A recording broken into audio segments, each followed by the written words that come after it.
श्री राधा रमण लाल की जय। आपसे बस 1 मिनट दीजिएगा मुझे।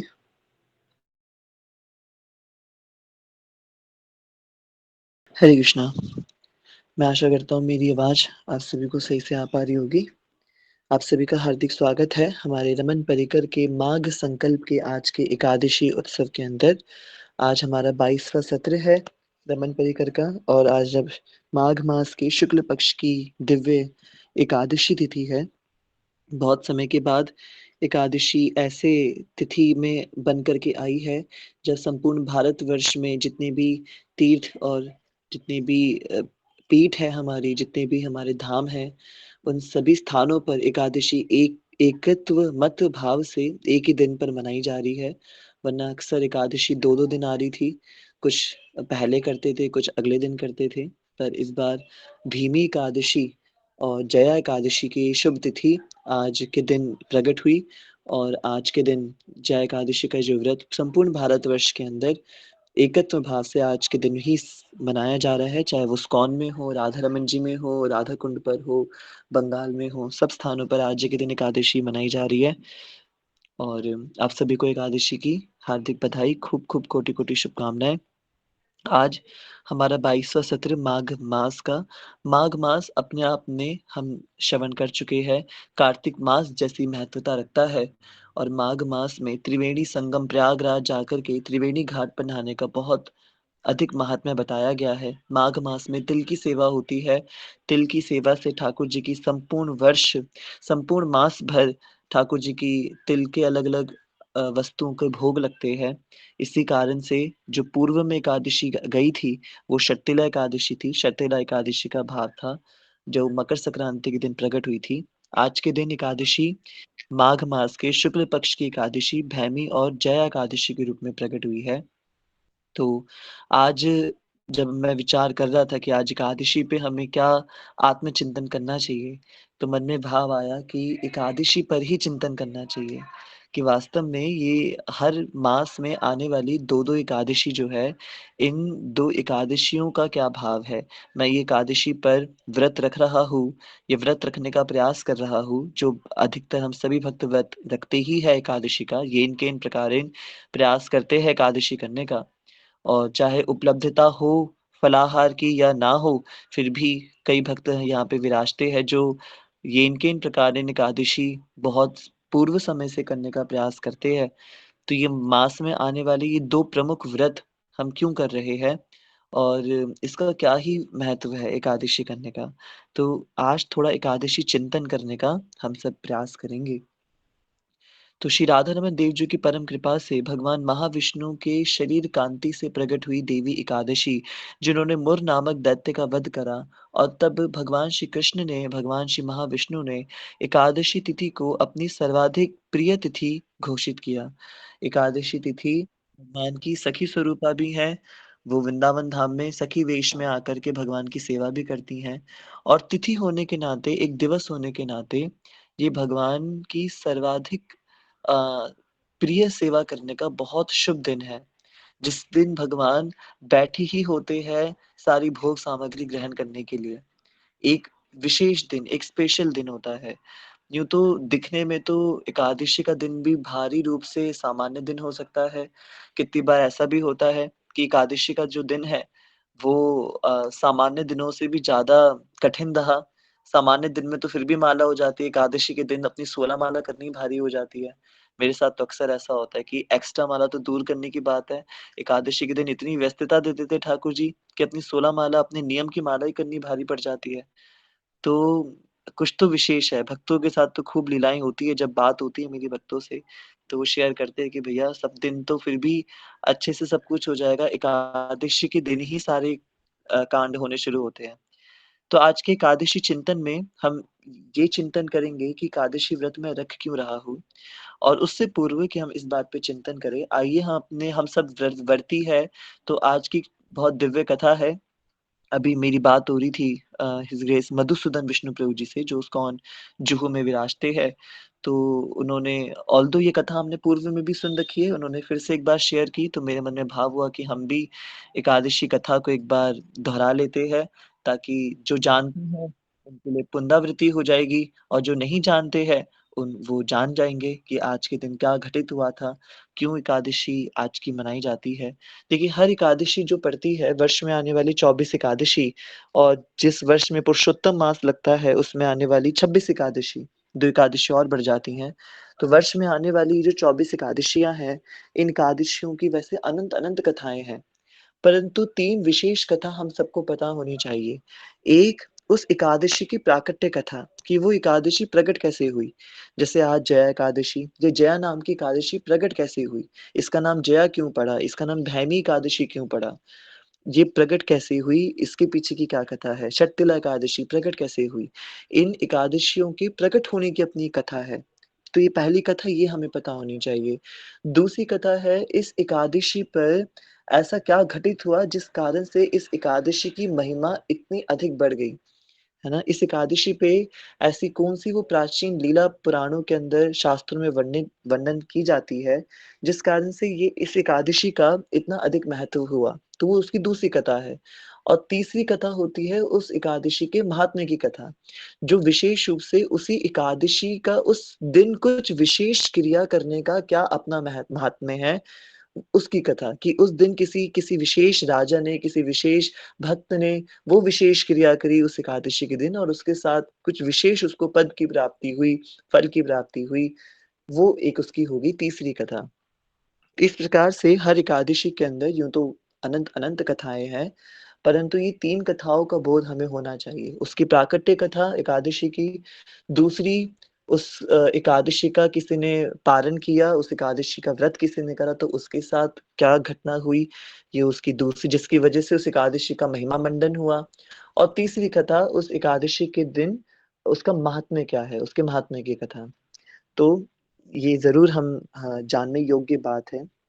विशेषतः आप जब थोड़ी रिसर्च करेंगे, हर एकादशी के विषय में आपको ये तीनों प्रकार की कथाएँ मिल जाएँगी। आप जब ढूँढेंगे, ये तीनों प्रकार की कथाएँ आपको मिल जाएँगी। थोड़ा-सा ढूँढना पड़ेगा, खोज करनी पड़ेगी, गुरु के या संतों के आश्रय में विराजना पड़ेगा। ऑल्दो गूगल बाबा की जय हो, तो आज सब कुछ आपको नेट पे मिल ही जाएगा। सर्वाधिक और सर्वाधिक रूप से अवेलेबल जो कथा है हम सभी भक्तों के लिए, वो होती है एकादशी के महात्म्य की कथा। जो एकादशी के महिमा मंडन की कथा, जो दूसरे नंबर वाली कथा मैं आपको बता रहा था, वो कथा आपको सबसे ज़्यादा मोस्ट अवेलेबल भाव से मिल जाएगी, कि आज के दिन ऐसा क्या घटित हुआ, जिस कारण से इस एकादशी को जाना जाता है ना? परंतु हमें ये भी पता होना चाहिए कि वो एकादशी प्रकट कैसे हुई, उसका वो नाम कैसे पड़ा। तो ये सब अपने-अपने विलग-विलग विषय है। मेरे मन में एक दिन भाव आया कि किसी दिन हम ऐसा कुछ करेंगे कि या फिर हम एकादशी एकादशी पर हम ये चर्चा कर सकते हैं। ये तीनों प्रकार की कथाओं को हम डिस्कस कर सकते हैं। तो आज हम वैसे तो हम एकादशी कथा कुछ मैं ऐसे विचार नहीं था मेरा कि हम एकादशी कथा करेंगे, परंतु मन में भाव आया कि एक महात्म्य की कथा तो हम सबको सुननी चाहिए, जो आज जिसके कारण जया एकादशी को जाना जाता है। क्योंकि मैंने खुद अभी रिसेंटली अभी मैं चर्चा कर रहा था उसकी हिज ग्रेस मधुसूदन विष्णुप्रभु जी के साथ, तो तब अ, ये जया एकादशी का महात्म्य पहले से भी पता था और जब प्रभु जी ने अपने बुक से कुछ चीज़ें और बताई तो और कुछ उसमें चिंतन हुआ, मुझे और कुछ उसमें सीखने को मिला।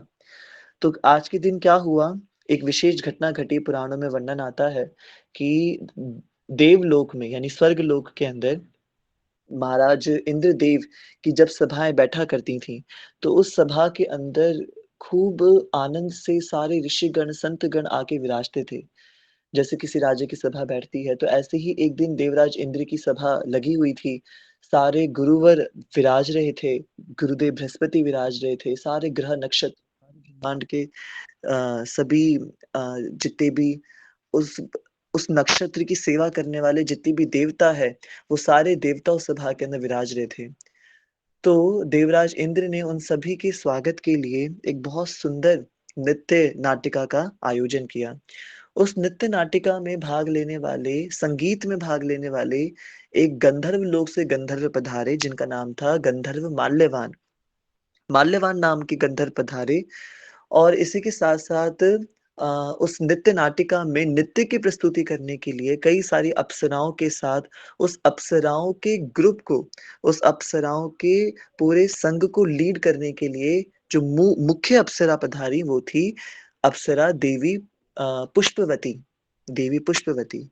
तो गंधर्व माल्यवान और देवी पुष्पवती ये उस सभा के अंदर गंधर्व माल्यवान संगीत के मुख्य गंधर्व थे और देवी पुष्पवती नृत्य नाटिका की प्रमुख अप्सरा थीं। और देवराज इंद्र ने इन दोनों के ग्रुप को बुलाया और खूब दिव्य नृत्य नाटिका का आयोजन किया।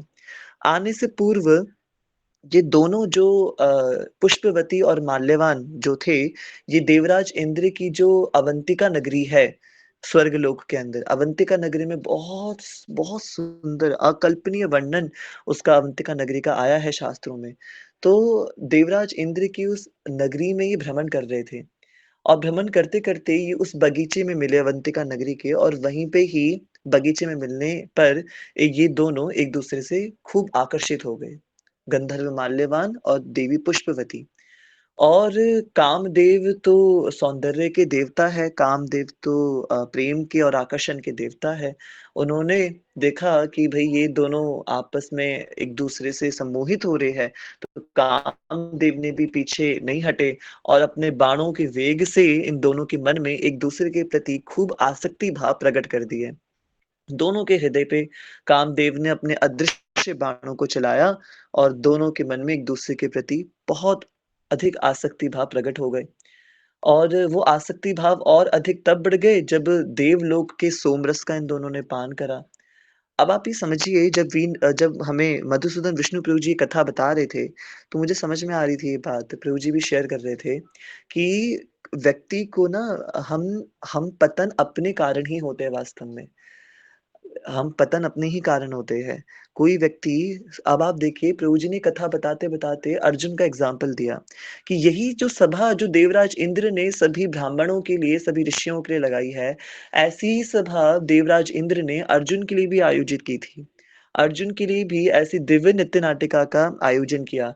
अर्जुन भी अवंतिका नगरी में घूम रहे थे और घूमते-घूमते उस बगीचे के अंदर अप्सरा से उर्वशी से टकरा गए थे। और जब उर्वशी ने उस अप्सरा ने अर्जुन को प्रेरित करा, अर्जुन को जब आज की भाषा में जब प्रपोज़ किया अर्जुन को, उनके सामने अपने कांत भाव का प्रस्ताव रखा, तो अर्जुन ने उस अवंतिका नगरी में वो जो दिव्य बगीचा था अवंतिका नगरी का और उस दिव्य नगरी में वो अत्यंत सौंदर्यमान उर्वशी को माता कह के संबोधित करा। और ये जो अप्सरा है, ये साक्षात भगवान नारायण की जंघा से उत्पन्न हुई हैं। ऐसा दिव्य सौंदर्य है उन अप्सरा का। परंतु फिर भी जब उस अवंतिका नगरी में अर्जुन जब उनसे मिले, तो अर्जुन उनसे मिलने पर उस देवी अप्सरा को माता कह के संबोधित करते हैं। ये विचार करने योग्य बात है, चिंतन वाली बात है कि वही अवंतिका नगरी, वही बगीचा और उसमें जब माल्यवान मिल रहा है पुष्पवती से, तो क्या परिस्थिति हो रही है और उसी अवंतिका नगरी के उसी बगीचे के अंदर जब अर्जुन मिल रहे हैं देवी उर्वशी से, तो उस समय क्या परिस्थिति है। व्यक्ति पतन अपने कारण होता है, उसका पतन अपने कारण होता है। ये एक चिंतनात्मक बात है। तो कथा आगे बढ़ती है और कथा के अंदर अ, जो कामदेव है, वो अपने बाणों से दोनों को एक-दूसरे के प्रति पूर्ण आसक्त कर देते हैं और वो आसक्त में वो व्यक्ति इतना मदहोश, इतना मदमस्त हो जाता है कि वो खूब हमारी भाषा में जिसको शराब कहा जाता है, देवताओं की भाषा में वही सोमरस है, उसका पान करके दोनों पुष्पवती और माल्यवान पूरी तरीके से नशे की हालत में देवराज इंद्र की सभा में विराजते हैं।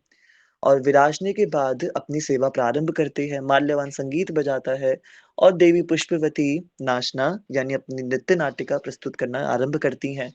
अब ये उनको करना था देवराज इंद्र और सभा में आए हुए सभी सभासदों की प्रसन्नता के लिए। हम भी रमन परिकर की ओर से जब भी कहीं पे जाते हैं, तो निश्चित रूप से हम ये पहले देखते हैं कि हम कहाँ पे गए हुए हैं और हमारी यहाँ पे प्राथमिकता क्या है। निश्चित रूप से रमन परिकर का भगवान को प्रसन्न करना तो प्राथमिकता है ही है, पर जो भक्त हमें सुन पा रहे हैं, उन भक्तों की भी दिव्य प्रसन्नता आवश्यक है। यदि हम यही सोचते रहे कि हम खुश हो जाएँ और हम बस वही गाएँ जो हमें समझ में आ रहा है, भक्तों को कुछ समझ में आए, ना आए, ऑडियंस को कुछ समझ में आए, ना आए, ये इस भाव से अगर हम कर रहे हैं, तो वो कहीं न कहीं उस सभा के प्रति अपराध होगा। इसलिए जब भी हम सभा में बैठते हैं, तो हमारा मूल विषय उस सभा में आए हुए सभी जितने भी आगंतुक मेहमान हैं, उनकी सेवा करना होना चाहिए। उसी प्रकार से जब माल्यवान और पुष्पवती ने अपनी प्रस्तुति प्रारंभ करी, तो अपनी प्रस्तुति प्रारंभ करने पर उनका जो उद्देश्य था देवराज इंद्र की प्रसन्नता, वो अपने उद्देश्य से भटक गए और दोनों एक-दूसरे की प्रसन्नता के लिए अपनी प्रस्तुति करने लगे। माल्यवान संगीत बजाने लगा पुष्पवती की प्रसन्नता के लिए और पुष्पवती नाचने लगी माल्यवान की प्रसन्नता के लिए। इस कारण से सभा की मर्यादाएँ भंग होने लगी। उस सभा में कई ऋषिगण, कई संतगण और कई आचार्यगण विराजते थे। साक्षात गुरुदेव बृहस्पति विराज रहे थे और उस सभा की जो मर्यादा बनाए रखनी चाहिए थी दोनों को, वो मर्यादा पूर्ण रूप से भंग हो गई। और भंग होने के कारण सारे सभासदों द्वारा ये दृश्य देखा जा रहा था कि किस प्रकार माल्यवान पूर्ण आसक्त भाव से देवी पुष्पवती के लिए कार्य कर रहा है और पुष्पवती भी पूर्ण आसक्त भाव से सिर्फ माल्यवान के लिए ही नृत्य प्रस्तुत कर रही है। और जब इस प्रकार से मर्यादाएँ भंग हुई और नृत्य नाटिका का ये जो दृश्य था, ये बहुत ही अजीब से दृश्य के अंदर परिणत हो गया, तो देवराज इंद्र बहुत क्रोधित हुए और भरी सभा के अंदर वो नृत्य नाटिका उन्होंने रुकवा दी। और रुकवा कर के दोनों माल्यवान और पुष्पवती को अपने सामने बुलाया और बुला कर के उनको आदेश किया कि माल्यवान और पुष्पवती, आपके द्वारा इस संपूर्ण सभा का अपमान किया गया है। आप दोनों ने एक-दूसरे के कारण इस सारी सभा का अपमान किया है। फिर से चिंतन करने योग्य बात है कि जब व्यक्ति आत्म इंद्रिय प्रीति वांछा तारे बोली काम और कृष्णेंद्रिय प्रीति वांछा धरे प्रेम नाम। जब व्यक्ति आत्म इंद्रियों को प्रीति पहुँचाने के लिए कार्य करता है, तो वो वास्तव में काम है। यहाँ दिखने में तो लग रहा है कि देवी पुष्पवती माल्यवान के लिए नृत्य कर रही है। देखने में लग रहा है कि माल्यवान गंधर्व देवी पुष्पवती के लिए संगीत बजा रहा है, परंतु वास्तव में देखा जाए वो दोनों अपनी-अपनी इंद्रिय तृप्ति के लिए ही कर रहे थे। एक-दूसरे की प्रसन्नता के लिए नहीं कर रहे थे। ये सिर्फ़ कहने की बात है कि मैं आपकी प्रसन्नता के लिए नाच रही हूँ, मैं आपकी प्रसन्नता के लिए संगीत बजा रहा हूँ, पर वो उसमें अपनी प्रसन्नता निहित थी, सामने वाले की प्रसन्नता निहित नहीं थी। देवी पुष्पवती के लिए संगीत बजाने से माल्यवान की इंद्रियाँ तृप्त हो रही थी और माल्यवान के लिए नाचने से देवी पुष्पवती की इंद्रियाँ तृप्त हो रही थी। तो आत्म इंद्रिय प्रीति वांछा तारे बोली काम, कृष्ण इंद्रिय प्रीति वांछा धरे प्रेम नाम। तो जब इंद्रदेव ने इन दोनों को बुलाया और बोला कि तुम्हारे कारण पूरे सभा की मर्यादाएँ भंग हुई है और तुम्हारे कारण क्योंकि सभा की मर्यादा भंग हुई है, तुमने अपने दायित्वों का पूरा निर्वहन नहीं करा। तुमने ऐसा कार्य करा है, जो कार्य गुरुओं के आगे, संतों के आगे पूर्णतः निंदनीय है, अपवित्र है। ऐसे कृत्य के कारण मैं तुम्हें श्राप देता हूँ, जाओ अब तुम्हें प्रायश्चित करने के लिए मृत्यु लोक में जन्म लेना पड़ेगा। मृत्यु लोक में जन्म लेना पड़ेगा। मधुसूदन विष्णु प्रभु जी ने बात कही कि काम का स्थान सिर्फ़ मृत्यु लोक पे है। यानी कि यदि कोई जीव इस भौतिक संसार के काम वेग में यदि पड़ रहा है, तो उसकी गति और कहीं नहीं है, वो सिर्फ़ इसी धरती मृत्यु लोक पर ही है। अब वो चाहे देवराज इंद्र ही स्वयं क्यों ना हो। देवराज इंद्र की भी कई-कई गाथाएँ, कई-कई कथाएँ हैं, जिसके अंदर उनको भी कई-कई बार, कई-कई निम्न से निम्न योनियों में उनको जन्म लेना पड़ा है। तो वास्तव में जब इस कृत्य को माल्यवान और पुष्पवती का देखा गया, तो देवराज इंद्र ने उनको श्राप दिया कि इसका प्रायश्चित करने के लिए आपको मर्त्य लोक यानी धरती लोक पे जन्म लेना पड़ेगा और वो भी 84 लाख योनियों में कौन-सी योनि में जन्म लोगे? तो श्राप दिया कि पिशाच योनि में तुम्हें जन्म लेना पड़ेगा, पिशाच योनि में।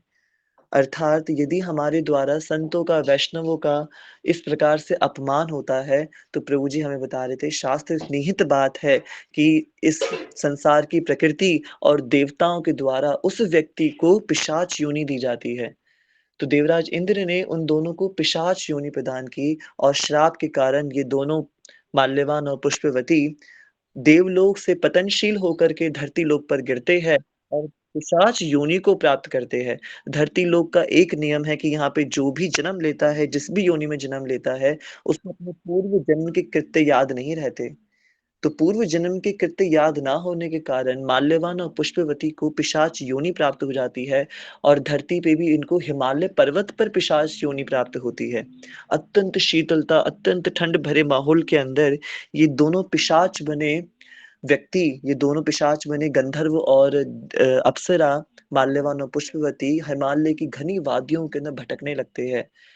क्योंकि ये पिशाच योनि में होते हैं तो इनके अंदर से वायु तत्व होता है, इनमें अग्नि, जल, आकाश और धरती तत्व विद्यमान नहीं होता, जिसके कारण से ये शब्द, रस, गंध जैसे अनुभवों को प्राप्त नहीं कर पा रहे थे। इनको भूख तो लगती थी, पर भूख लगने के लिए ये खा नहीं सकते थे। इनको ठंड तो लगती थी, पर ठंड को छुपाने के लिए ये कपड़े नहीं पहन सकते थे। तो ऐसी दुर्गति इनकी पिशाच योनि में हो रही थी। कि अपनी वांछा को पूरी करने के लिए वो अपने लिए कोई साधन नहीं जुटा सकते थे। यही कारण है कि भूत और पिशाच योनि को प्राप्त हुए जो जीव होते हैं, वो किसी अन्य जीव का शरीर ढूँढते हैं अपने आप की सुरक्षा के लिए। कि भूत या पिशाच किसी के शरीर में अगर प्रवेश करते हैं, उसका सबसे बड़ा कारण होता है अपनी वांछा को, अपनी इच्छा को या उस योनि में जो उनको कष्ट मिल रहा है, उस कष्ट की निवृत्ति के लिए ये किसी और के शरीर में प्रवेश करते हैं, ताकि इनको भी शब्द, रस, गंध का आभास होने लग जाए। ये ठंड से बच सके, ये भूख से बच सके। तो ये सबसे बड़ा कारण है इन पिशाचों का किसी के शरीर में प्रवेश करना। ये ऊपरी हवा जिसको हम कहते हैं, वो ये ऊपरी हवा यही पिशाच योनि वाली हवा है। इस कारण से ये मनुष्य के शरीर को पकड़ते हैं और तांत्रिक लोग इनकी इसी नस को जानते हैं, इसी इनकी बात को जानने के कारण अपने वश में इनको रख पाते हैं। क्योंकि इनको इन पिशाचों को पता है कि ये तांत्रिक व्यक्ति ही हमें इस कष्ट से मुक्ति दिला सकता है कुछ समय के लिए। तो उन दोनों को भी पिशाच योनि मिली, ठंड लग रही है पर वस्त्र नहीं धारण कर सकते, भूख लग रही है पर भोजन नहीं कर सकते और भटक रहे हैं घर-घर भटक रहे हिमालय की वादियों के अंदर और ये किन प्रकार इन कोशिश कर रहे हैं कि हमें कैसे करके इस जन्म से मुक्ति मिल जाए, कैसे करके हमें यहाँ से मुक्ति मिल जाए। बहुत कठिनमय जीवन हो गया, सोच रहे न जाने पूर्व जन्म में हमने ऐसे कौन से अपराध करे हैं, ऐसे कौन से हमने पाप करे हैं जिसके कारण हमें ये पिशाच योनि मिली है। इससे अच्छा होता कि हम नर्क में चले जाते, कम से कम नर्क में सड़ रहे होते। ये पिशाच योनि तो नर्क से भी अधिक हमें दुर्गति प्रदान कर रही है। हे भगवान आप हम पे कृपा करो कि हम इस योनि से मुक्त हो सके। ऐसे-ऐसे करके अपना जीवन बहुत ही कष्टमय तरीके से वो बिता रहे होते हैं। तभी आज का दिन प्रकट होता है। माघ मास के शुक्ल पक्ष का आज का एकादशी तिथि प्रकट होती है, भैमी एकादशी, जया एकादशी प्रकट होती है और आज के दिन वो नहीं जानते कि आज एकादशी तिथि है, उनको तो अब कोई किसी दिन का आभास ही नहीं होता, परंतु हिमालय की वादियों में भटकने के कारण, कुछ खाने को प्राप्त ना होने के कारण और अपनी पिशाच योनियों में मिलने वाले कष्टों के कारण, वो आज के दिन यानी भैमी एकादशी, जया एकादशी के दिन पूरे दिन ब्रह्म मुहूर्त से लेकर के अगले दिन के ब्रह्म मुहूर्त तक पूरे दिन न चाहते हुए भी भूखे रह जाते हैं। एक अन्न जल कुछ ग्रहण नहीं कर पाते। पिशाचों का भी अपना एक भोजन होता है। पिशाचों की अपनी एक अब उस गरुड़ पुराण में अगर आप पढ़ेंगे तो पिशाचों का भी अपना एक पूरा एक जीवन है कि वो कैसे-कैसे वो अपनी लाइफ़ को सस्टेन करते हैं। परंतु क्योंकि पिशाच योनि में थे और कोई उनके पास साधन नहीं था, तो भैमी एकादशी के दिन आज के दिन वो किसी भी प्रकार के कोई भी अन्न या जल को ग्रहण नहीं करते। और एक ही स्थान पे ठंड से बचने के लिए एक ही स्थान पे बैठ के निरंतर भगवान से प्रार्थना कर रहे होते हैं। पूरे दिन प्रार्थना कर रहे होते हैं कि हे प्रभु आप हमें बचाइए, हे प्रभु आप हमें बचाइए। करते-करते एकादशी का पूरा दिन अनजाने में ही वो भूखे रह जाते हैं। अनजाने में ही कुछ प्रसाद कुछ भी नहीं पाते और ठंड के कारण, भगवान से प्रार्थना करने के कारण किसी भी प्रकार के पाप कर्म में भी लिप्त नहीं होते। जिस कारण से एकादशी पे किए जाने वाले जितने भी नियम होते हैं, अनजाने में ही वो सारे नियमों को पूरा कर लेते हैं। ना कोई प्रसाद पाते, पूरे दिन हरि चर्चा, पूरे दिन ठाकुर जी का स्मरण करते हैं और किसी प्रकार की पाप क्रिया में लिप्त नहीं होते। जिस कारण से पूरा एकादशी व्रत को अनजाने में करने का उनको पूर्ण फल मिल जाता है। भैमी एकादशी, जया एकादशी पे इस प्रकार से अनजाने रूप से अपने आप को समर्पित करने का फल ये मिलता है कि अगले दिन द्वादशी पे जैसे ही द्वादशी तिथि लगती है, वैसे ही उन दोनों का वो पिशाच शरीर छूट जाता है और एकाएक उनको पुनः अपना दिव्य गंधर्व और अप्सरा शरीर धारण हो जाता है। वो पुनः अपने दिव्य शरीर को प्राप्त कर जाते हैं और वो देखते रह जाते हैं कि ये हमें क्या हुआ? ये हम क्या बन गए? और तब उनको उनकी पुरानी स्मरण शक्ति वापस मिल जाती है और उनको पता चलता है कि अच्छा मैं तो गंधर्व था, मैं तो अप्सरा थी और हमारे द्वारा ये पाप कृत्य किया गया था जिस कारण से हमें श्राप मिला और हमें पिशाच योनि मिल गई और हमने अनजाने में ही जया एकादशी का ये दिव्य व्रत संपन्न कर लिया जिसके कारण से हमें ये मुक्ति प्राप्त हुई और मुक्ति प्राप्त होके हमें पुनः वो शरीर मिल गया जिस शरीर से हम यहाँ पे आए थे। ऐसे करके वो पुनः अपने उसी स्थान पर वापस लौट जाते हैं, अपने देवलोक में लौटते हैं, देवराज इंद्र को प्रणाम करते हैं और उनको ये सारा घटना वृतांत सुनाते हैं।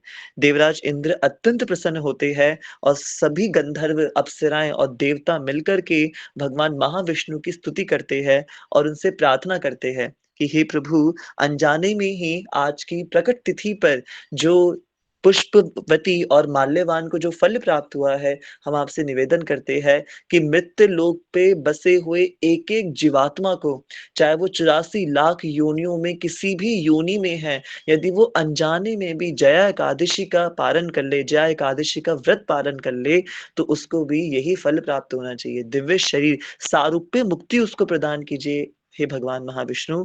भगवान महाविष्णु सभी देवताओं को तथास्तु कह के संबोधित करते हैं और तब से आज के दिन की एकादशी को ये जो जया नाम प्राप्त हुआ, मूलतः ये भैमी एकादशी, जया एकादशी, ये नाम इसलिए सार्थक हुआ कि आज के दिन साधकों को अपनी भक्ति, अपनी साधना में विजय प्राप्त होती है। विजय एकादशी भी आती है, उसकी भी कुछ इसी प्रकार की कथा है।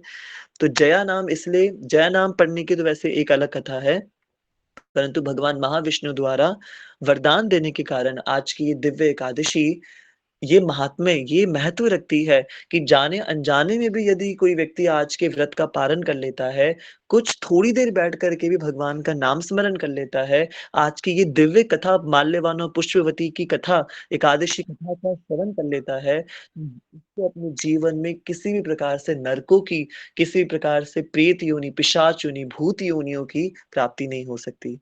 अपितु इस शरीर के बाद गोलोक तो नहीं, परंतु दिव्य शरीर प्राप्त होके वो दिव्य स्थानों में भ्रमण करता है। निश्चित रूप से एक भक्त का उद्देश्य किसी भी प्रकार के दिव्य शरीर को प्राप्त करना नहीं है, किसी प्रकार के दिव्य लोकों में भी जाना नहीं है। एक भक्त तो यज्ञार्थार्थ कर्मणो अन्यत्र लोकोऽयं कर्म बंधन तदर्थं कर्म कौन्तेय मुक्त संग समाचर। एक भक्त हमेशा मुक्त रहना चाहता है, वो ना तो पाप में और ना ही किसी प्रकार के पुण्य में बंधना चाहता है। एक भक्त को किसी भी प्रकार की एकादशी से कोई विशेष प्रयोजन नहीं है, उसके लिए तो हर एकादशी निर्जला एकादशी जितना ही महत्व रखती है। इसलिए एक सच्चा साधक हर एकादशी पर उतनी ही प्रेरणा से सेवा करता है, जितनी वो निर्जला पे, मोक्षदा एकादशी पे और अन्य-अन्य एकादशियों पे वो करता है या अन्य साधक करते हैं। इसलिए एक वैष्णव के लिए तो चाहे जया एकादशी हो या शर्तिला एकादशी हो या निर्जला एकादशी हो, हर एकादशी का एक ही भाव है कि येन-केन प्रकारेण हमें इससे जो भी फल मिल रहा है, उस फल को मैं श्री कृष्ण को अर्पित करता हूँ, ठाकुर श्री राधा रमन देव जी को अर्पित करता हूँ।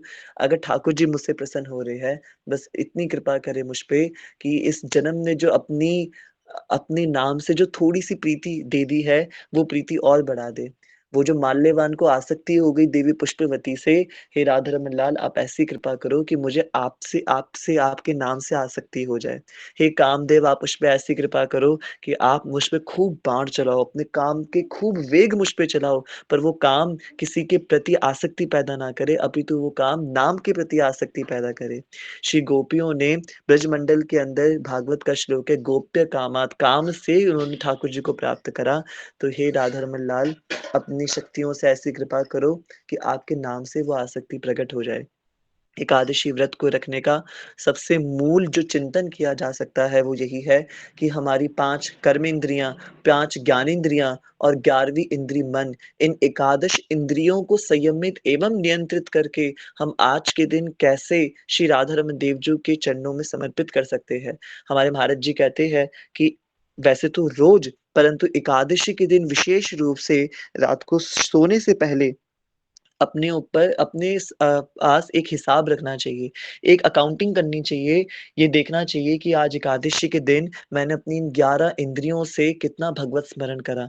क्या मैंने अपनी इन 11 इंद्रियों को भगवान की सेवा में लगाया या नहीं लगाया? इंद्रियों का ब्रह्मचर्य करना, इंद्रियों को भगवान की सेवा में नियुक्त रखना ही भगवान की सबसे बड़ी सेवा की जा सकती है। आँखों का ब्रह्मचर्य, हाथों का ब्रह्मचर्य, शरीर का ब्रह्मचर्य, इस प्रकार से हम एकादशी और ठाकुर जी की विशेष सेवा कर सकते हैं। मूलतः जो मेरा निज अनुभव है कि यूँ तो सारे दिन खूब आनंद से बीत रहे होंगे, परंतु एकादशी तिथि के दिन ही सारी गड़बड़ होनी शुरू हो जाएगी। एकादशी के दिन ही मन सबसे ज़्यादा इधर-उधर भागेगा। एकादशी के दिन ही जब माला कर रहा होऊँगा, तब वो मन सबसे ज़्यादा भाग रहा होगा, सबसे ज़्यादा काम याद दिला रहा होगा, सबसे ज़्यादा अलग-अलग प्रकार की इच्छाएँ याद दिला रहा होगा। एकादशी के दिन ही अपनी जहाँ 25 माला करने का नियम आज्ञा मिली है महाराज जी से, अन्य-अन्य संतों से, वहाँ पे 16 माला करनी भी भारी पड़ जाती है कई-कई बार। तो मैंने विचार करा है कि ये ऐसा क्यों है? नॉर्मल दिनों पे तो हम इतनी कितनी बार 17 माला, 18 माला और भी यदि आनंद मिल रहा है, और अधिक माला करने का आनंद हो जाता है। रमन परिकर के रोज़ सत्र में 1-1 माला हो जाती है एक्स्ट्रा। तो पर ऐसा क्या होता है कि एकादशी के दिन अपनी नियम की माला भी नहीं हो पाती? तो समझ में आया कि ये विशेष ही इसलिए है, क्योंकि एकादश तिथियों को नियंत्रित करके भगवान की सेवा में लगाना है। अगर उस दिन आपके साथ कुछ अलग ना हो, तो ये तो सामान्य दिन ही हो गया, है ना? शक्तियों को बचाना भी आना चाहिए ना। चंद्रमा अपनी ज्योतिष गणना के अनुसार चंद्रमा अपनी ऐसी गति में होता है, चाहे वो शुक्ल पक्ष हो या कृष्ण पक्ष हो, और मन का जो स्वामी होता है, वो चंद्रमा होता है। मन का स्वामी चंद्रमा है।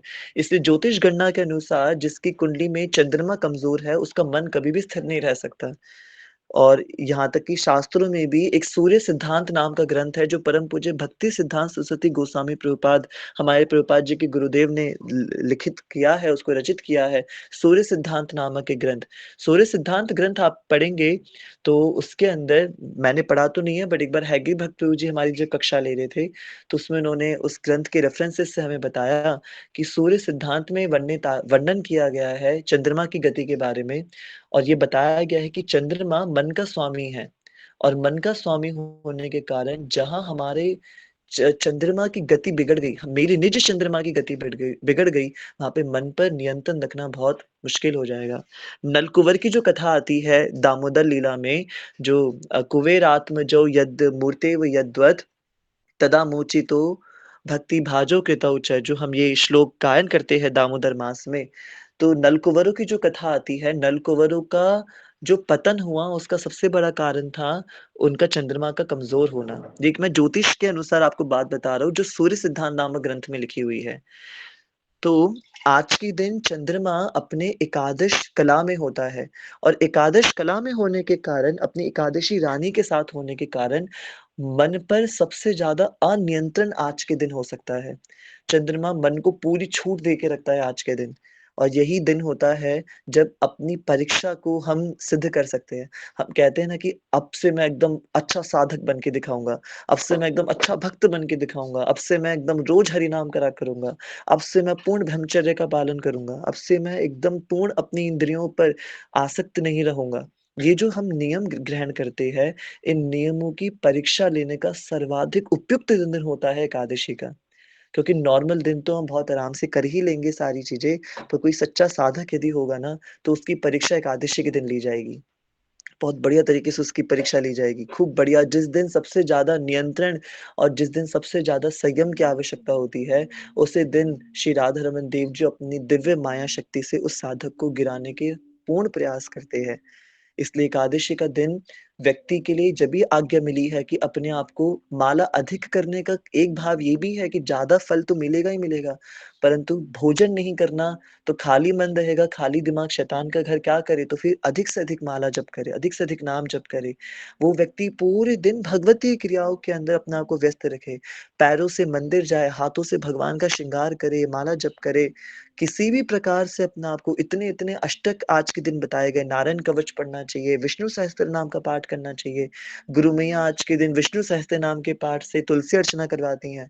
इतने-इतने आज के दिन इस शास्त्रों में कई सारे प्रकल्प बताए गए हैं ताकि येन-केन प्रकारेण व्यक्ति बिज़ी रहे।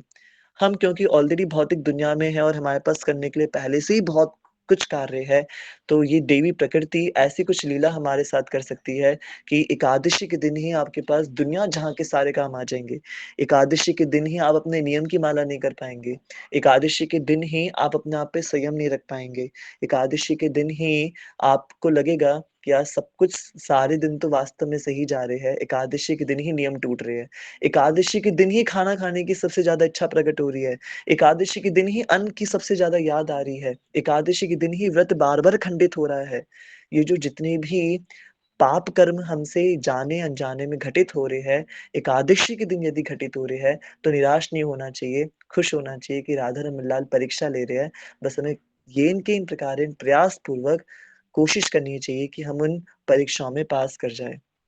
अपने आप को प्रूव जो हमें करने की इच्छा होती है ना, जो रजोगुण होता है हमारे अंदर भक्ति को लेके कि नहीं मैं ये करके दिखाऊँगा, अब तो मैं एकदम अच्छे से सारी चीज़ें पालन करके दिखाऊँगा।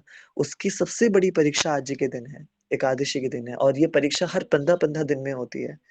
तो हमें चाहिए कि हम पूर्णतः अपने नियमों का प्रतिपालन करें और यदि अपने आप को सच में जाँचना है ना कि मैं नियमों पे सच में खड़ा उतर पा रहा हूँ या नहीं उतर पा रहा हूँ, सिर्फ़ दुनिया को दिखाने के लिए ब्रह्मचारी हूँ या सच में हूँ, तो ये आज के दिन इसकी परीक्षा की जाती है, एकादशी के दिन इसकी परीक्षा होती है। तो कोई सच्चा साधक होगा उसके साथ ये ज़रूर ठाकुर राधा रमन लाल लीला करेंगे और हमें ये देखना है कि हम उस लीला में डूब रहे हैं या उस लीला को पार कर पा रहे हैं। तो ये एकादशी चिंतन है। खूब-खूब महिमा है श्री एकादशी तिथि की। हम प्रयास करें कि हम ये एकादशी तिथि 24 एकादशी तिथि जो सेल लगती है 15-15 दिनों में हरिनाम की, नाम हट्ट नित्यानंद महाप्रभु का आ आविर्भाव दिवस आने वाला है, नित्यानंद त्रयोदशी आने वाली है, इस शनिवार 31 तारीख को। तो दिव्य भाव से नित्यानंद महाप्रभु नाम हट्ट जो लगा के रखते हैं गोद्रुम दीप सुरभि कुंज के अंदर, तो हर एकादशी तिथि पे नित्यानंद प्रभु दोनों हाथों से हरिनाम बाँट रहे होते हैं। तो हमारा ये कर्तव्य है कि हम गौरांग महाप्रभु को प्रसन्न करने के लिए सर्वप्रथम गुरु तत्व के रूप में श्री नित्यानंद प्रभु को प्रसन्न करें और नित्यानंद प्रभु की शरणागति ग्रहण करके इस एकादशी तिथि का हृदय से प्रतिपालन करें। है ना? श्री राधा रमण लाल की जय। मैं आशा करता हूँ कि ये कथा आपको खूब आनंद आपको मिला होगा इस कथा को सुन कर के। सागर प्रभु ने बहुत कुछ अच्छा भेजा है चैट में, हम इसको भी पढ़ लेते हैं। श्री हरिवंश प्रभु इस अपराध के लिए क्षमा कोटि दंडवत। प्रभु एक प्रश्न था कि जैसे कि आपने वर्णन किया कि आज की एकादशी के फलस्वरूप और प्रभु की इच्छा एवं कृपा के परिणाम स्वरूप हमें जो ये दिव्य देह की प्राप्ति होने की संभावना बनती है, ऐसे दिव्य देह का स्वरूप क्या है? और ये दिव्य देह हमें प्रभु द्वारा प्रदत्त पुरुषार्थ से प्राप्त होता है या उनकी कृपा से? अ, या उनकी कृपा से, ठीक है। तो अ, चलो मैं पूरा पढ़ लेता हूँ पहले एंड लास्टली क्या एकादशी व्रत करना पुण्य कर्म कहलाएगा? यदि हाँ, तो हर कर्म का परिणाम है और उसे भोग कर हमें पुण्य इस मृत्यु लोक में आना पड़ सकता है। तो क्या दिव्य देह यदि हमें एकादशी के फलस्वरूप प्राप्त हो भी जाती है, तो क्या दिव्य देह प्राप्त करने के बाद भी हमें पुनः इस मृत्यु लोक में आना पड़ सकता है? तो सागर ब्रो आपका हृदय से धन्यवाद इतने सुंदर प्रश्नों के लिए। यूँ तो आप सभी इन प्रश्नों का उत्तर बहुत अच्छे से जानते हो, फिर भी आपकी सेवा के लिए कुछ उत्तर देने का प्रयास करता हूँ। सागर प्रभु का प्रश्न है कि एकादशी के फलस्वरूप जो प्रभु हमें दिव्य देह प्रदान करते हैं दिव्य देह क इसका स्वरूप क्या है? पहला प्रश्न है इस दिव्य देह का स्वरूप क्या है? तो देवराज इंद्र ने जैसे मैं अपनी कथा में बता रहा था, देवराज इंद्र ने जब भगवान महाविष्णु से प्रार्थना की कि जैसे आपने माल्यवान और देवी पुष्पवती को दिव्य देह प्रदान किया है, वैसे मृत्यु लोक में जन्म लेने वाले और जय एकादशी का पालन करने वाले सभी लोगों को ये दिव्य लोक की दिव्य देह की प्राप्ति हो और आपकी सारूप्य मुक्ति की प्राप्ति हो। मुक्ति 4 प्रकार की वर्णन की गई है शास्त्रों में। इसमें जो ये सारूप्य मुक्ति है, सारूप्य मुक्ति का मतलब होता है जिसमें भगवान के स्वरूप के समान हमें रूप मिलता है। सारूप्य मुक्ति का मतलब है कि आपको इस ब्रह्मांड से मुक्ति मिल गई, है ना? इस पूरे ब्रह्मांड से मुक्ति मिल गई। यानी ब्रह्मा जी द्वारा बनाई गई इस पूरी सृष्टि से मुक्ति मिल गई। आप इस ब्रह्मांड की सातों परतों को भेद करके आप दिव्य आध्यात्मिक लोक में प्रवेश कर गए हो। अब ये गारंटी नहीं है कि आध्यात्मिक लोक में किस लोक में प्रवेश करे हो, वैकुंठ में, साकेत धाम में, गोलोक में, परंतु इतना है कि आप आध्यात्मिक धाम में, आध्यात्मिक लोक में आप प्रवेश कर गए हो। और उस आध्यात्मिक लोक में प्रवेश करने के बाद आपका स्वरूप क्या होगा? तो स्वरूप भगवान महाविष्णु के समान होगा। देवराज इंद्र ने उनसे प्रार्थना की थी कि सारूप्य मुक्ति आप प्रदान करिए। सारूप्य मुक्ति का मतलब होता है आपके जैसा स्वरूप मिल जाना, सारूप्य आपके जैसा स्वरूप मिल जाना। तो हम भी भगवान महाविष्णु जितने सौंदर्यमान, महाविष्णु भगवान जितने तेजस्वी, उन्हीं की जैसे चतुर्भुजधारी, उन्हीं के जैसा सौंदर्य आभूषणधारी वो जीव हो जाएगा। सारूप्य मुक्ति इसको कहते हैं। तो एक तो स्वरूप ये है ना? ये भक्तों को मिलने वाला स्वरूप है। अब पर जो दूसरा स्वरूप है वो है दैवीय स्वरूप। दैवीय स्वरूप का मतलब है देवताओं की योनि प्राप्त हो जाना।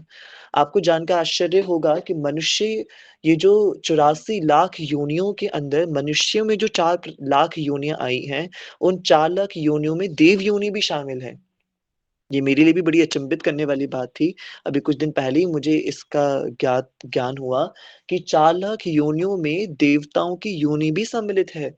यानी कि कोई व्यक्ति अपने पुण्य प्रतापों से देव योनि के अंदर भी आता है। देव योनि में भी वो प्रवेश कर सकता है। तो क्योंकि देवताओं का भी जन्म है, देवताओं की भी मृत्यु है। निश्चित रूप से उनकी समय अवधि बहुत अधिक है, पर उनका भी जन्म है, उनकी भी मृत्यु है। और सभी देवताओं का अपना निज-निज अलग-अलग नाम है। हम जिस नाम से उनको जानते हैं, वो तो उनकी पदवी है। वरुण देव, वायु देव और इंद्र देव, ये तो इंद्र होना, वायु होना, वरुण होना, ये तो उनकी पदवी है। परंतु इस पदवी पे कार्यरत जो भिन्न-भिन्न देवता है, उन भिन्न-भिन्न देवताओं के अलग-अलग नाम हैं। उदाहरण के तौर पे अश्वत्थामा जो गुरु द्रोणाचार्य का पुत्र था, अगले मनवंतर के अंदर वो इंद्र बनने वाले हैं। ये बड़ी आश्चर्य की बात है कि अश्वत्थामा जो आज भी इस धरती लोक पे कहीं न कहीं भटक रहे हैं, चिरंजीवी अश्वत्थामा है, तो आज भी इस ब्रह्मांड में कहीं न कहीं भटक रहे हैं वो।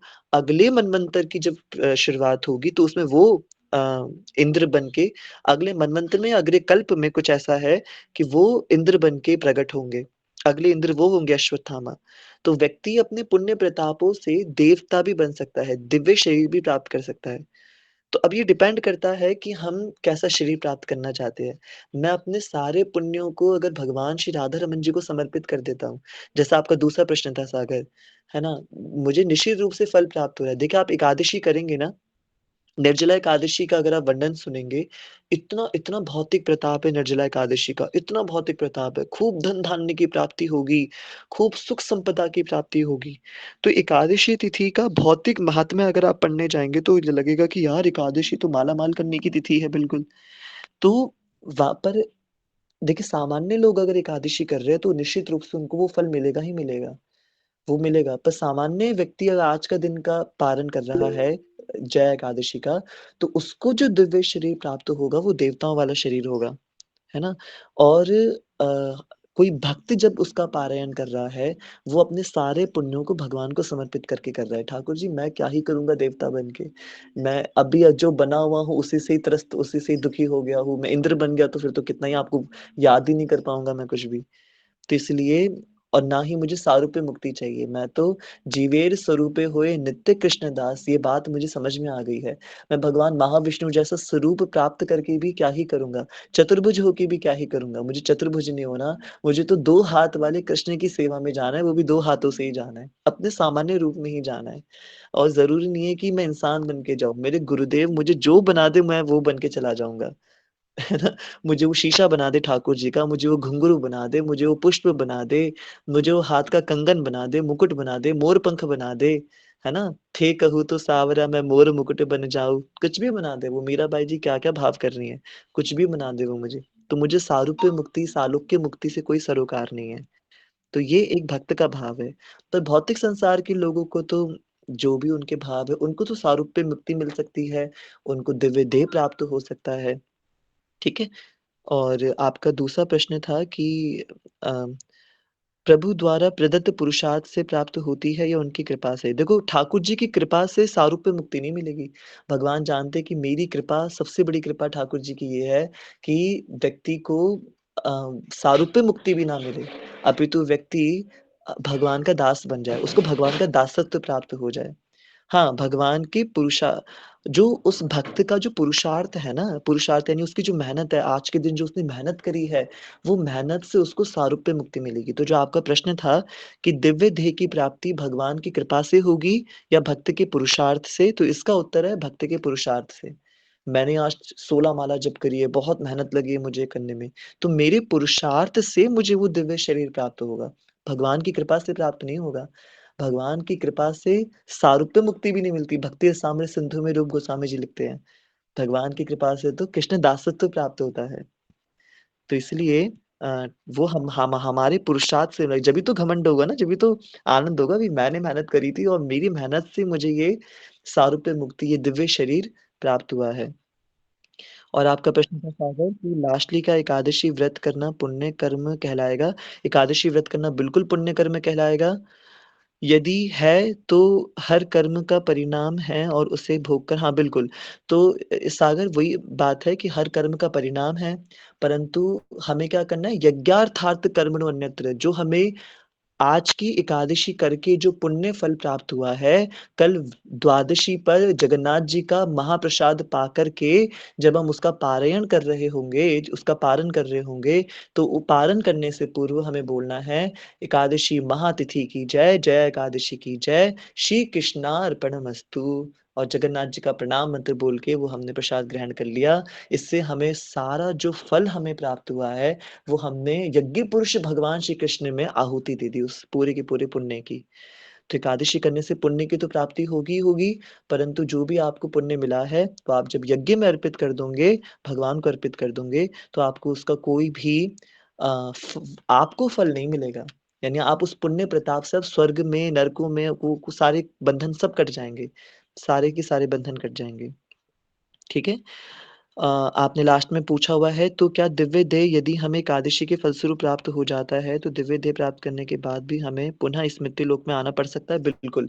कोई भौतिक संसार का व्यक्ति है, जो भगवान को अपना फल समर्पित नहीं करता, जो भौतिक इच्छाओं के कारण ही व्रत रख रहा है, उसको तो निश्चित रूप से दिव्य देह मिलेगा, वो स्वर्ग में जाएगा, खूब स्वर्ग का आनंद करेगा और जब उसके पुण्य क्षीण हो जाएँगे, तो पुनः उसको वहाँ से धक्का दे दिया जाएगा, पुनः वो इस मर्त्य लोक में आएगा ही आएगा। बिल्कुल आएगा।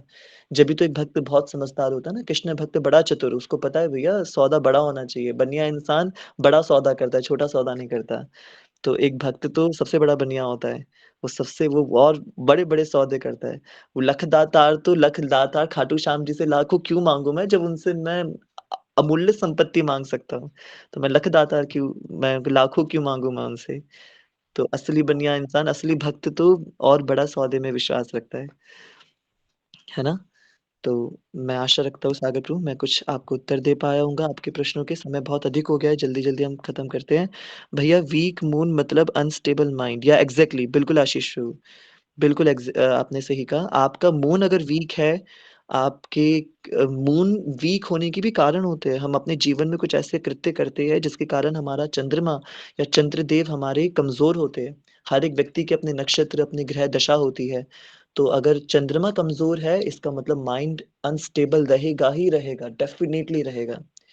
इसके कई है। नलकुवर का मून वीक क्यों हुआ? क्योंकि वो निर्वस्त्र होके मंदाकिनी में स्नान कर रहे थे। तो निर्वस्त्र स्नान करना एक और एक साइन है मून को वीक करने का।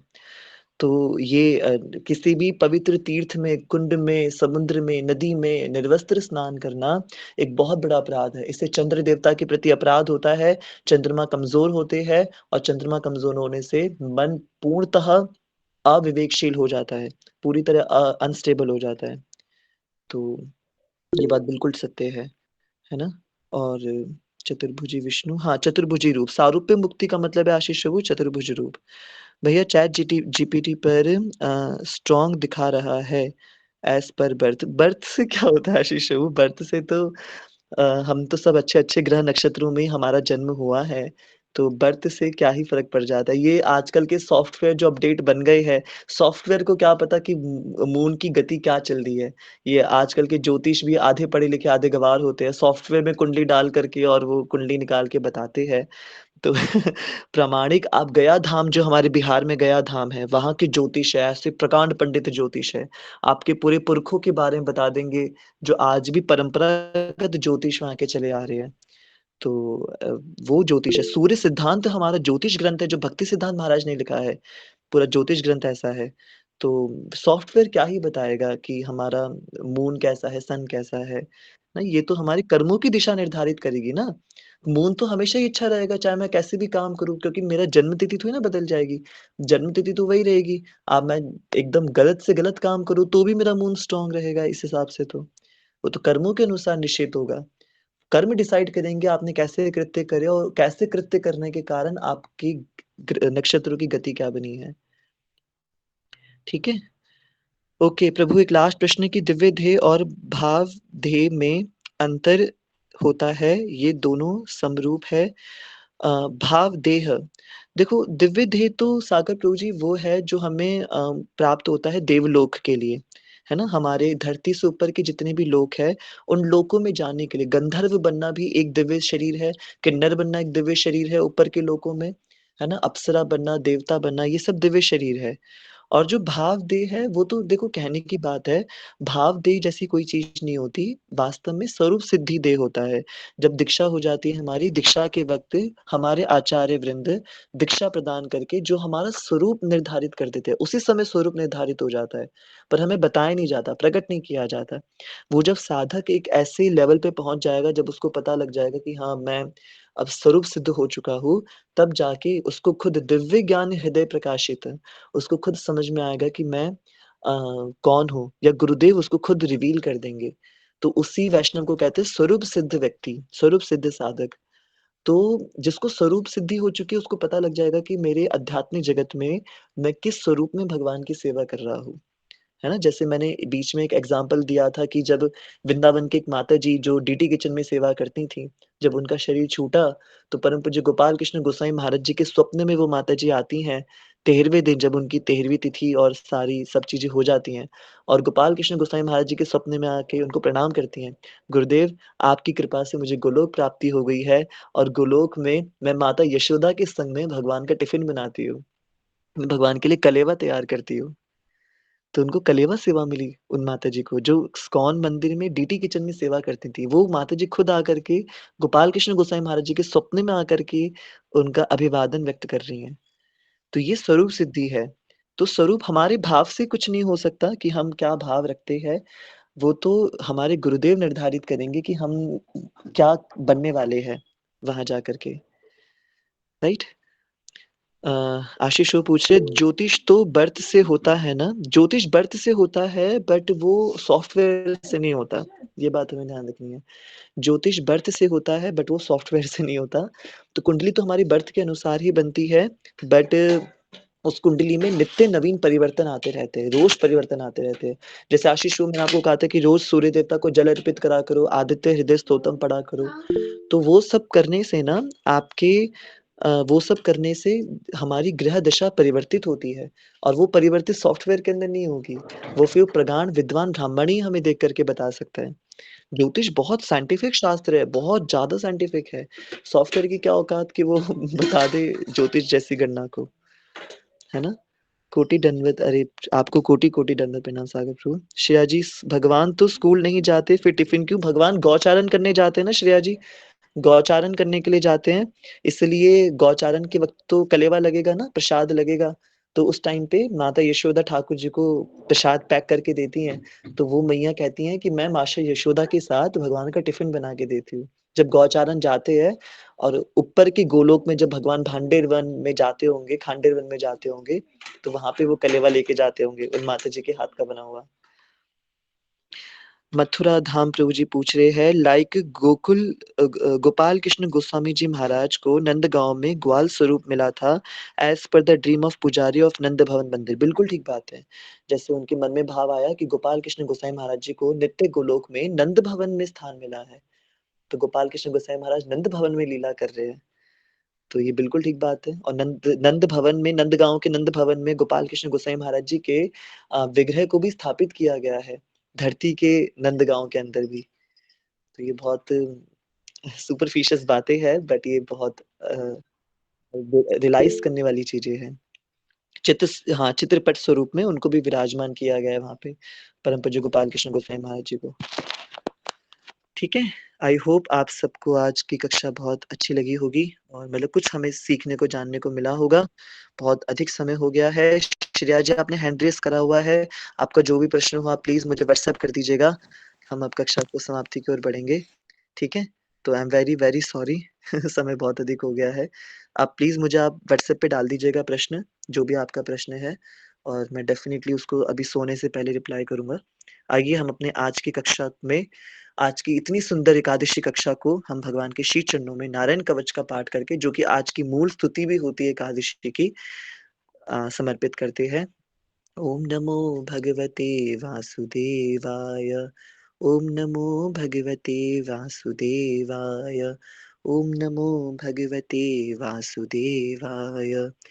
ॐ हरिर्विदध्यान् मम सर्वरक्षां न्यस्त्याङ्घ्रिपद्मः पथगेन्द्रपृष्ठे दरारिचर्मासिगदेषु चापपाशान् दधानोऽष्टगुणोऽष्टबाहु जलेषु मां रक्षतु मत्स्यमूर्तिर्यादो गणेभ्यो वरुणस्य पाशात् स्थलेषु मायावटुवामनो व्यात्रिविक्रमः खेवतु विश्वरूपः दुर्गेश वटव्याजिमुखादिषु प्रभु पायान् नरसिंहोऽसुरयूथपारिः विमुञ्चतो यस्य माहट्टहासं दिशो विनेदुर्न्यपतंश्च गर्भाः रक्षद्वसौ माध्वनियज्ञकल्पः स्वदष्टयोनितधरो वराह रामोद्रिकूटेष्वत विप्रवासे स लक्ष्मणो व्याद्भरताग्रजोऽस्मान् मामुग्रधर्मादखिलात् प्रमादान् नारायणः पातु नरश्च हासात् दत्तस्वयोगादथ योगनाथः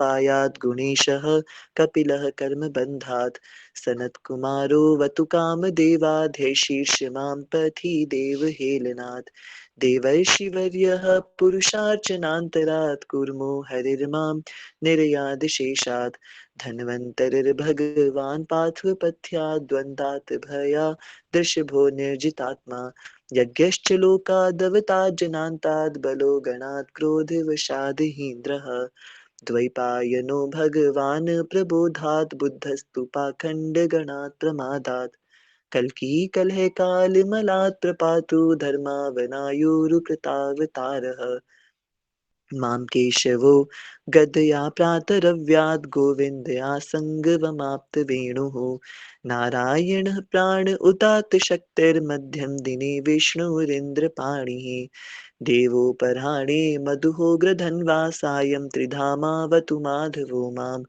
दोषे ऋषिकेश उत्तरार्धरात्रे निशीथ एकोऽवतु पद्मनाभः श्रीवत्सधामा पररात्र ईशः प्रत्यूष ईशोऽसि धरो जनार्दनः दामोदरो व्यादनुसन्ध्यं प्रभाते विश्वेश्वरो भगवान् कालमूर्तिः चक्रं युगान्तान् लतिग्मनेमि भ्रमत समन्ताद् भगवत्प्रयुक्तं दन्दग्धि सैन्यमाशु कक्षं यथा वात सखो हुताशः गदेश निस्पर्शन विस्फुलिङ्गे निष्पिण्डे निष्पिण्ड्य जितप्रियासि कुष्माण्डवैनायक यक्षरक्षौ भूतग्रहाश्चूर्णय चूर्णयारेन् त्वं यातु धान प्रमथ पेत्तमात्री पिशाच विप्रग्रह घोरदृष्टेन् दरेन्द्रविद्रावय कृष्णपूरितौ भीमस्वनुरेर्हृदयानि कम्पयन् त्वं तिग्मधारा शिवरारिसैन्यमीश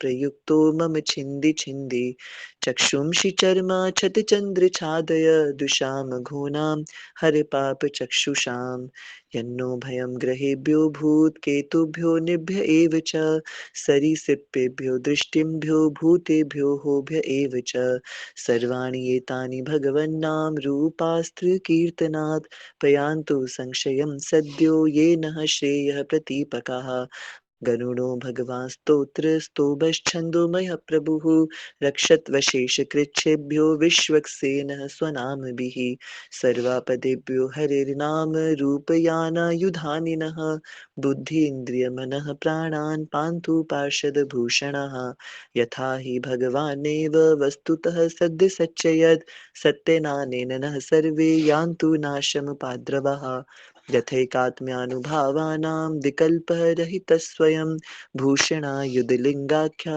धत्ते शक्तिः स्वमायया तेनैव सत्यमानेन सर्वज्ञो भगवान् हरिः पातु सर्वैः स्वरूपेणः सदा सर्वत्र सर्वगः विदिक्षु दिक्षूर्ध्वमदः समन्तादन्तर्बहिर्भगवान् नारसिंहः प्रहापयल्लोकभयं स्वनेन स्वतेजसा ग्रस्तसमस्ततेजः स्वतेजसा ग्रस्तसमस्ततेजः स्वतेजसा ग्रस्तसमस्ततेजः ॐ हरे कृष्णा कृष्ण कृष्ण हरे हरे हरे राम राम राम हरे हरे श्री कृष्णार्पणमस्तु श्री कृष्णार्पणमस्तु श्री राधारमणम अर्पणमस्तु श्री नारायण कवचम की जय।